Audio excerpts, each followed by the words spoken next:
अशोक माथुर भाई साहब, मैं आपसे एक चीज जरा और, क्योंकि प्रश्न थोड़ा फर्क है आपसे।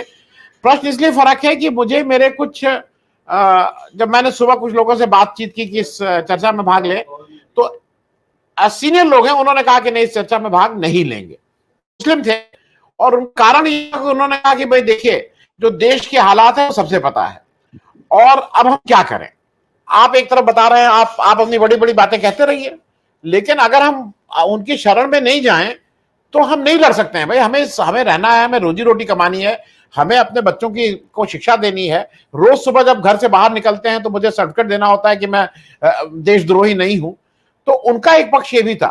अशोक माथुर साहब, इसको आप कैसे, क्योंकि जो बात है ना, उनको एक लेजिटिमाइज कहीं किया जा रहा है आरएसएस को, कि आरएसएस अगर आपको कहेगी तब आप आगे बात कर सकते हैं। अशोक माथुर साहब, ये आज की और पिछले कुछ दिनों से जो घटनाएं घट रही हैं, उससे बिल्कुल स्पष्ट होता जा रहा है कि दिल्ली की सल्तनत की चाबुक या दिल्ली की सल्तनत की जो चाबी है वो नागपुर में, और नागपुर के अंदर इतनी क्षमता आ गई है कि वो दिल्ली में चलने वाली सरकार को हाँक सकती है, चाहे वो मोदी जी हों, चाहे शाह साहब हों, चाहे कोई। हमारे देश में एक संविधान है और संविधान को हम सब ने माना है। उस संविधान के तहत लोग चुने जाते हैं, संसद बनती है, संसद में गृह मंत्री होता है, और गृह मंत्री के नीचे पूरा एक स्ट्रक्चर है जिसमें पुलिस है, फौज है, सब कुछ है, तो कानून का राज चलाने की बात करते हैं। आज की घटना ने यह भी साबित कर दिया कि कानून का राज क्या देश में है, एक क्वेश्चन मार्क लगने लग रहा है कि हम कानून के पास नहीं जा रहे। जैसे हमने एक सुना कि बॉम्बे जैसे बड़े शहरों के अंदर भाई लोग होते हैं, लोग पुलिस में एफआईआर नहीं लिखाते, मकान खाली कराने के लिए अदालत में नहीं जाते, लोग अपने विवादों को सुलझाने के लिए भाइयों के पास जाते हैं। भाई लोगों की जो गैंग होती है वो उनके विवादों का निपटारा करती है। तो आरएसएस क्या वो भाई की भूमिका निभा रहा? आरएसएस या मोहन भागवत जैसे लोगों के पास किस बात को लेकर जाया जाए? अगर हिंदू धर्म या मुस्लिम धर्म के मतभेदों को लेकर या फर्क को लेकर के जाया जाए, या उनसे ये उम्मीद की जाए कि जैसे दयानंद सरस्वती ने किया था कि मूर्ति पूजा का विरोध किया और उन्होंने आर्य समाज की स्थापना की, क्या धर्म में कोई धर्म के मतभेद जो हैं उनका समाधान मोहन भागवत कर सकते हैं? मोहन भागवत उसके लिए भी ऑथराइज्ड व्यक्ति नहीं है।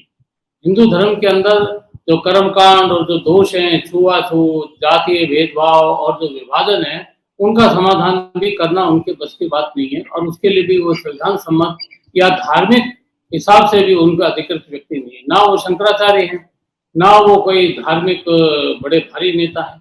वो समझ में नहीं आता किस अजीबोगरीब तरह का संगठन बन गया जो धर्म की पताका को लेकर आगे बढ़ रहा है, लेकिन उसके पीछे एक राजनीतिक मकसद है।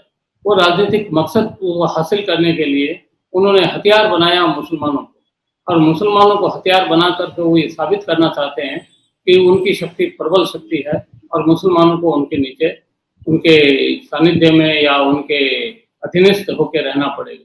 मैं ये बताना चाहता हूँ, महात्मा गांधी ने कहा था, ईश्वर अल्लाह तेरा नाम, सबको सम्मति दे भगवान। लेकिन क्या मोहन भागवत साहब इस बात को मानते? मोहन भागवत साहब इस बात को मानते तो उस वक्त में महात्मा गांधी की हत्या क्यों होती? हिंदू और मुसलमान क्या मिलकर नहीं रह सकते? दुनिया के तमाम देशों के अंदर और खासतौर से भारत के अंदर एक अद्भुत प्रकार की संस्कृति है जिसमें मतभेदों के बाद मनभेद नहीं होता, जिसमें भांत भांत के लोग रहते हैं, भांत भांत के लोग रह सकते हैं।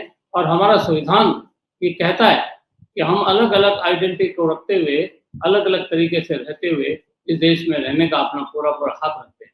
जहाँ तक जीवन रक्षा का सवाल है, जैसे रोजगार की रक्षा का सवाल आपने उठाया, जैसे मुसलमानों के सामने वाकई में एक भय का माहौल बन गया है, इस भय के माहौल को मिटाने का काम है ये हमारी सरकार का है। और सरकार और संविधान के तहत इसके लिए बाकायदा एजेंसियां काम करती हैं, जिला लेवल तक, गांव लेवल तक एजेंसियां काम करती हैं, और उनका दायित्व है कि वो कानून के राज की स्थापना करें, चाहे वो एसडीएम साहब हो और चाहे दिल्ली की सबसे बड़ी पंचायत संसद में बैठने वाले लोग हो या गांव के बैठने वाले पंचायत के में बैठने वाले लोग। उनको संविधान में ये साफ साफ है कि कुरान भी रह सकती है, गीता भी रह सकती है, बाइबल भी रह सकती है, गुरु ग्रंथ साहब भी रह सकता है। और गुरु ये सब चीजें एक निजी अनुभूति के लिए, आस्था का प्रश्न जब उठता है तब आपकी निजी आस्था है, उसको निजी तक रखिए।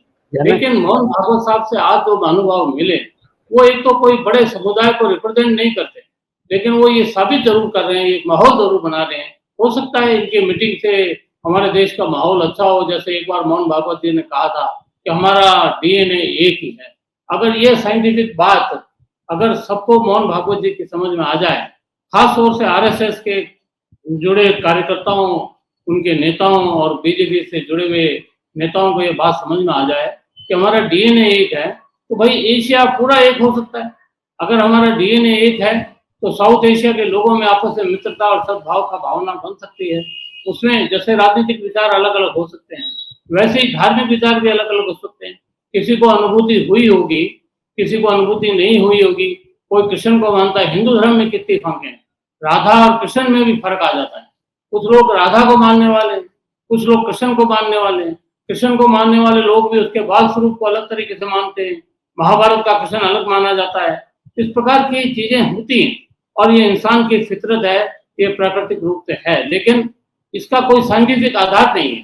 अभी जो महानुभाव वहां मिले, उनको भी ये बात सोचना चाहिए, पढ़े लिखे लोग, कि हमारे देश में संविधान है, ये सारे 500 लोग अगर मिलकर के आदरणीय नरेंद्र मोदी जी से मिलते और उनसे कहते कि देश में ये जो माहौल बन रहा है ये अच्छा माहौल नहीं है, इस माहौल को ठीक। नरेंद्र मोदी जी वहां से कोई फतवा जारी करते, कम से कम भाजपा के लिए तो कर ही सकते थे। और जब ये बात आती है, जब 1975 में जनता पार्टी का राज आ गया था, जनता पार्टी जब बनी तो जनता पार्टी में आरएसएस का बहुत बड़ा हिस्सा आरएसएस का भी शामिल था, जो जनसंघ से आया था। और जनसंघ से आया था, उसके अंदर एक बड़ी बात थी, ड्यूअल मेंबरशिप का विवाद उठा था। ड्यूअल मेंबरशिप मतलब आरएसएस प्लस जनता पार्टी, और वो विवाद बहुत बड़ा। और विवाद बढ़ने के बाद में भी आरएसएस को अपनी आइडेंटिटी को बनाए रखने के लिए उन्होंने अपने तरीके से काम किया। अभी विज्ञान के युग के अंदर और दुनिया के अंदर जब हम ग्लोबलाइजेशन की बात कर रहे हैं, खुद वर्तमान सरकार चलाने वाले लोग दुनिया भर में घूमते हैं, दुनिया भर में देखते हैं कि, और वहाँ देखते हैं तो तरक्की हुई, जो सोशल इकोनॉमिकल और हर तरीके से जो लोगों ने आगे बढ़ कर के काम किया, उसको देखकर भी इनको समझ में नहीं आ रही कि अगर आप हिंदू मुसलमान का एजेंडा लेके चलेंगे, अगर हिंदुस्तान में बंटवारा होगा तो फिर इससे हम कहाँ पहुंचेंगे। और निवेश की जहाँ इकोनॉमी की बात है, इकोनॉमी भी इसमें बहुत नुकसान होगी। तो आज जो पांचों छह महानुभाव मिले, अच्छी बात है। अगर उससे कोई अच्छा संदेश जाता है और मोहन भागवत साहब का दिल बदल जाता है, उनके हृदय में कोई संवेदना जाग जाती है, तो भाई वो तो आरएसएस के लोगों को अपना संदेश दे सकते हैं और आरएसएस के लोगों को ये कह सकते हैं, जैसे उन्होंने पहले कहा कि हमारा डीएनए एक है। अगर वास्तव में हमारा डीएनए एक है, अगर वास्तव में हम एक ही खून के हैं, तो भाई नफरत का माहौल क्यों? एक पत्थर की मूर्ति के लिए हम एक इंसान का मर्डर कर देते हैं, एक इंसान को खत्म कर देते हैं। एक पत्थर की इमारत के लिए हम इंसानों को मार देते हैं। एक इसी प्रकार के किसी और तरीके के भावनात्मक वेग को जगाकर किसी गाय को लेकर के और किसी इसी प्रकार के जीवों को लेकर हम इंसानों के प्रति नफरत पैदा कर देते हैं। ऐसा करके आप कहाँ जाना चाहते हैं? हो सकता है सत्ता में आने के बाद इनको कभी मुश्किल लगी हो मोदी जी को, या जो सरकार चला रहे हैं भाजपा को या आरएसएस को, इनको मुश्किल लगी हो, इन्होंने धीरे से कान में कहा हो मोहन भागवत जी को कि कुछ सुधारिए, कुछ अपने लोगों को काबू में कीजिए। अब इसका वाया मीडिया हो सकता है आज वाली वार्ताएं जो अभी जो हुई उस प्रकार का कोई तरीका बना रहे हो। टेक्निकली ऐसा होता है कई बार कि हम अप्रोक्ष रूप से काम करने लगते हैं, क्योंकि स्पष्ट संदेश तो हमारे प्रधानमंत्री नहीं दे सकते। उनमें इतनी हिम्मत नहीं है कि वो पूरी हिम्मत है। उन्होंने नारा तो दिया सबका साथ सबका विकास, लेकिन व्यवहार रूप में ऐसा नहीं हुआ। उत्तर प्रदेश के मुख्यमंत्री योगी जी व्यवहार रूप में ऐसा कर दें, सबका साथ सबका विकास, बहुत अच्छी बात है। पूरे हिंदुस्तान के अंदर आज आग लगी हुई है और ये आग ऐसी भयंकर लगी हुई है कि अगर लोगों में भय का माहौल पैदा हो जाएगा, अगर लोगों में टूट पैदा हो जाएगी, तो हम कहीं भी नहीं जा पाएंगे, हमारा विकास मूल में मिल जाएगा। ये मैं कहना चाहता हूँ मोहन भागवत जी को, तो कहना चाहता हूँ भाई बॉम्बे के जो भाई लोग होते हैं, जैसा मत भूमिका अदा कीजिए, वैसे तो इस देश की समस्या हल नहीं होने वाली। और हमें संविधान के पास जाना चाहिए, हमें संवैधानिक संस्थाओं के पास जाना चाहिए और वहाँ पे इस बात को, और संवैधानिक संस्थाओं का भी दायित्व अभी बढ़ गया है, जैसा कि अभी हम देख रहे हैं अदालतों के फैसलों को, उसमें उनका दायित्व बढ़ गया।